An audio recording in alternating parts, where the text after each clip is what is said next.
और अब ग्रंथ पर मचे गदर और कुमार विश्वास के आरएसएस पर दिए गए बयान से जुड़ी तमाम खबरें देख लेते हैं 9 सेकंड में। शंकराचार्य निश्चलानंद सरस्वती ने रामायण और सनातन के खिलाफ बोलने वालों को दी खुली चुनौती। कहा, हिम्मत है तो कुरान और बाइबल पर बोलकर दिखाए। किया बाबा बागेश्वर का समर्थन। बीजेपी सांसद साक्षी महाराज ने समाजवादी पार्टी पर साधा निशाना। बोले, स्वामी प्रसाद मौर्य एसपी में अंतिम कील ठोकने आए हैं। विपक्ष की स्थिति खसियानी बिल्ली खंबा नोचे वाली है। स्वामी प्रसाद मौर्य का दिल्ली के एक कार्यक्रम में बड़ा बयान। कहा, आज देश के पिछड़े आदिवासी समाज और महिलाओं के साथ धोखा हो रहा है। संवैधानिक अधिकार छीने जा रहे हैं। बागेश्वर धाम के महंत धीरेन्द्र शास्त्री का गोलीबाज भाई नए वीडियो में फायरिंग करता दिखा। शालिग्राम। इस वीडियो पर पुलिस पहले से ही कर चुकी है मुकदमा दर्ज। उज्जैन में रामकथा के दौरान बीजेपी के मंत्री सांसद के सामने कुमार विश्वास ने आरएसएस को अनपढ़ कहा। बीजेपी ने कहा, कथा करो, प्रमाण पत्र मत बांटो। कुमार विश्वास के पोस्टर फाड़े गए। फ्रीडम ऐप से सीखकर क्या आप सब्जियों की खेती करते हैं? अगर ऐसा है तो आप अपनी सब्जियों को 1 करोड़ फ्रीडम ऐप के जो ग्राहक हैं उन्हें बिना किसी खर्चे के आप उसे बेच सकते हैं। आरएसएस को अनपढ़ वाले बयान पर बवाल के बाद कुमार विश्वास ने वीडियो जारी कर दी सफाई। बोले, अपने ऑफिस के बालक पर की टिप्पणी, लोगों ने इस बयान को ज्यादा फैला दिया। हंगामे के दूसरे दिन के कार्यक्रम में भी कुमार विश्वास ने मंच से मांगी माफी। बोले, अपने बयान के लिए मांगता हूं माफी। हिंदू समाज के लोगों ने पत्र लिखकर माफी मांगने को कहा था। और आइए अब देख लेते हैं चुनावी हलचल से जुड़ी कुछ खबरें 9 सेकंड में। 2024 की लोकसभा की जंग शुरू। नागालैंड से चुनावी सभा को संबोधित करते हुए बोले कांग्रेस अध्यक्ष मल्लिकार्जुन खड़गे, 100 मोदी और 100 शाह आ जाए, सरकार कांग्रेस की ही बनेगी। शिलांग में फुल इलेक्शन मोड में नजर आए राहुल गांधी। बीजेपी और आरएसएस पर बोला हमला। बोले, संवैधानिक संस्थाओं का गलत इस्तेमाल हुआ। जुडिशरी पर भी दबाव। एक बार फिर अदानी पर साधा निशाना। मेघालय चुनावों से पहले टीएमसी पार्टी पर भी बरसे राहुल गांधी। बोले, मेघालय के लोग पश्चिम बंगाल में हिंसा और घोटालों से वाकिफ हैं। गोवा की तरह यहां भी बीजेपी को जिता रही टीएमसी।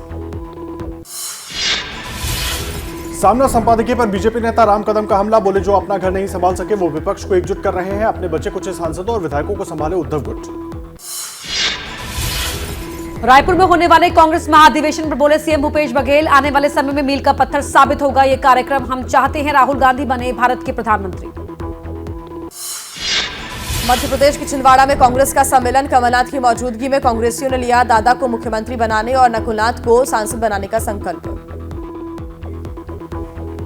अब यूपी बजट पर हो रही बयानबाजी की खबरें देख लेते हैं 9 सेकंड न्यूज में। यूपी सरकार का अब तक का सबसे बड़ा बजट हुआ पेश। करीब 7 लाख करोड़ के बजट में इंफ्रास्ट्रक्चर, किसानों और महिलाओं पर फोकस। किसानों और मध्यम वर्गीय परिवारों को दी गई है छूट। बजट को लेकर यूपी के सीएम योगी आदित्यनाथ ने कहा, यूपी को 1000 अरब डॉलर की अर्थव्यवस्था बनाने के लिए नींव का पत्थर सबका साथ सबका विकास की दिशा में पेश किया गया है बजट। समाजवादी पार्टी का योगी सरकार पर हमला। कहा, बीजेपी 1 ट्रिलियन का सपना दिखाती है। मुख्यमंत्री जी बताएं इसके लिए क्या ग्रोथ रेट चाहिए और आज क्या ग्रोथ रेट है। ऐसे में 1 ट्रिलियन कैसे हो पाएगा। एसपी अध्यक्ष अखिलेश यादव ने कहा, किसानों और महिलाओं को इस बजट में निराशा हाथ लगी है। यह दिशाहीन बजट है। आज किसान को दूध की कीमत भी नहीं मिलती। कांग्रेस ने यूपी सरकार के बजट को सिर्फ आंकड़ों का हेरफेर बताया। कांग्रेस सांसद प्रमोद तिवारी ने पूछा, कानून व्यवस्था के गुण गाने वाली यूपी सरकार बताए, कानपुर में इतना बड़ा कांड कैसे हो गया।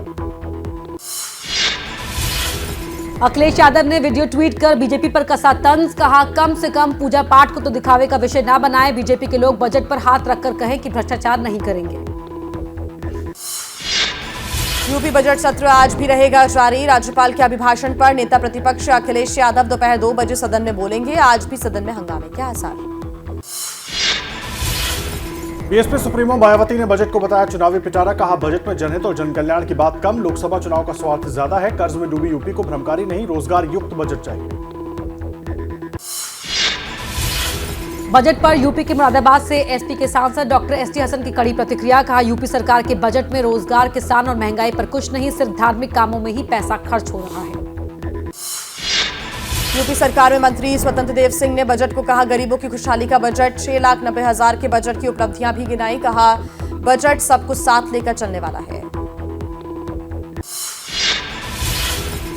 किसान नेता चौधरी राकेश टिकैत ने बजट को बताया निराशाजनक। कहा, बजट में किसानों के लिए कोई खास योजना नहीं रखी गई। यूपी बजट पर साइकिल से विधानसभा पहुंचे एसपी नेता जाहिद बेग, बोले मैं सीएम योगी के लिए गुलाब लाया हूं, शेरवानी को बताया आजादी दिलाने वाला। और अब भिवानी कांड पर हो रही सियासत से जुड़ी खबरें देख लेते हैं 9 सेकंड में। जुनैद और नासिर की हत्या के मामले राजस्थान पुलिस ने मोनू मानेसर को दी क्लीन चिट, 9 आरोपियों के नाम और फोटो जारी किए। मोनू मानेसर की जगह भिवानी के मोनू राणा का नाम है। भिवानी मामले में रिंकू सैनी नाम का आरोपी पुलिस की गिरफ्त में आ चुका है। रिंकू से पूछताछ में 8 आरोपियों को पता लगा। सभी 8 आरोपी फरार है। राजस्थान पुलिस इनकी तलाश कर रही है। जुनैद नासिर हत्याकांड में फंसे मोनू मानेसर और उसके साथियों के पक्ष में पिछले कई दिनों से जारी था महापंचायतों का सिलसिला। कल पलवल में वीएचपी जैसे हिंदू संगठनों ने महापंचायत बुलाकर 5 मांगे रखी। पलवल में चल रही महापंचायत में वीएचपी की राजस्थान पुलिस को धमकी के अंदाज में सलाह, कहा कल आई टीम को मानेसर में ही बता दिया कि दोबारा आए तो भागने का मौका नहीं मिलेगा, गारंटी नहीं दे सकते। भिवानी मामले पर बोले राजस्थान के सीएम अशोक गहलोत, कहा कानून अपना काम करेगा, लफंगों ने ये काम किया है, बजरंग दल और विश्व हिंदू परिषद वाले बेईमान लोग हैं। गजेंद्र सिंह शेखावत को कहा मुजरिम। एआईएमआईएम अध्यक्ष असदुद्दीन ओवैसी ने कहा हमने जुनैद नासिर के हत्यारों के समर्थन में महापंचायत देखी, लेकिन हत्या की निंदा या विरोध करते हुए एक छोटी सी सभा भी नहीं देखी। और आइए अब देख लेते हैं अदालतों में होने वाली बड़ी सुनवाई की खबरें 9 सेकंड में। दिल्ली के निकी हत्याकांड में गिरफ्तार आरोपी साहिल गहलोत को कोर्ट ने 12 दिन की न्यायिक हिरासत में भेजा। रिमांड खत्म होने के बाद कोर्ट में किया गया था पेश।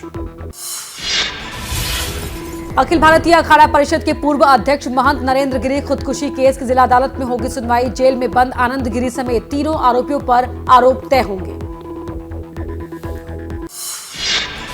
आपराधिक मामलों में पीड़ित और आरोपी की उम्र सीमा तय करने के मानकों पर इलाहाबाद हाईकोर्ट में होगी सुनवाई। पॉस्को एक्ट के मामलों में मानक तय करने पर है फोकस। तो निशा शर्मा केस में आरोपी शीजान खान को मिल सकती है जमानत। पुलिस ने दाखिल की 524 पेज की चार्जशीट। वसई कोर्ट में आज होगी जमानत पर सुनवाई। श्री कृष्ण जन्मभूमि और शाही ईदगाह मामले में कोर्ट में आज से सुनवाई। पिछली बार कोर्ट के व्यस्त होने से नहीं हो पाई थी सुनवाई। वादी महेंद्र प्रताप सिंह की दाखिल याचिका पर होनी है सुनवाई। मनी लॉन्ड्रिंग मामले में दिल्ली के मंत्री सत्येंद्र जैन की जमानत पर आज सुनवाई। ईडी ने जमानत याचिका का दिल्ली हाईकोर्ट में किया है विरोध। ईडी का आरोप सत्येंद्र जैन सब जानते थे। मुरादाबाद की पूर्व सांसद जयप्रदा पर आपत्तिजनक टिप्पणी करने के मामले में आजम खान पर एमपी एमएलए कोर्ट में आज होगी सुनवाई। 2019 में कॉलेज के कार्यक्रम में टिप्पणी करने का है आरोप। फ्रीडम ऐप से सीखकर क्या आप सब्जियों की खेती करते हैं? अगर ऐसा है तो आप अपनी सब्जियों को 1 करोड़ फ्रीडम ऐप के जो ग्राहक हैं उन्हें बिना किसी खर्चे के आप उसे बेच सकते हैं। क्या मजबूरी है मेरी बताइए? मैं अभी आपको बताती हूँ कि मैंने ओए होए होए होए नमकीन के चटकारे लेते हुए टकटकी मार के डिबेट शो को पॉज रिपीट कर करके देख रहे हैं जोगिंदर जी। इनकी तरह आप भी देखें अपनी फेवरेट डिबेट्स को रिपीट कर और डाउनलोड कीजिए एबीपी लाइव ऐप अपने स्मार्ट टीवी पर।